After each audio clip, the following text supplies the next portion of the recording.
نکته گفتن، سه تا نکته رو جواب میدم. نکته اول سر اینه که مردم ایران اگر واکنش نشون داده، کشور و آب و خاکشون هست و حق دارن به کشور و آب و خاکشون واکنش نشون بدن که هیچ دو گروهی که مجهول الهویه هستن بیان اظهار نظر بکنن برای یه بخش از در واقع کردستان. این 40 میلیون رو هم من نمیدونم از کجا آوردن. بس اینه که طبق آمار رسمی اگر در نظر بگیریم، ایران حدود 7 تا 7.5 میلیون کرد داره، عراق هم به مراتب شاید کمتر و سوریه در حدود 1.5 و ترکیه هم حدوداً بین 15 تا 20 و حالا چجوری با هم شده 40 و خودشون رو قیم و وسیع مردم کرد بنامن. این حرف من هست و اگر غیر منطقی هست بفرمایید.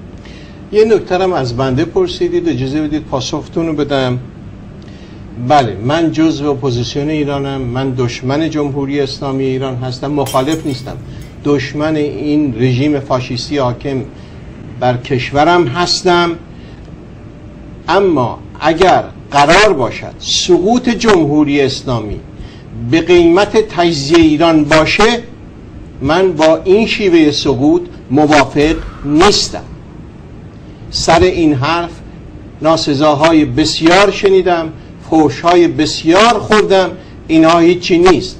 حاضرم گلوله های دشمنان تمامیت ارضی ایران رو هم بر تنم حس بکنم. روشنه؟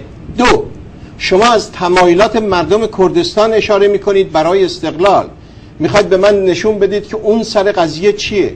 سرکار خانم محترم، کردستان مال کردها نیست، اصفهان مال اصفهانی ها نیست، سراسر ایران ملک مشاع و تمام ملت ایران در مورد سرنوشت تمامیت ارضی ایران باید رأی بدن.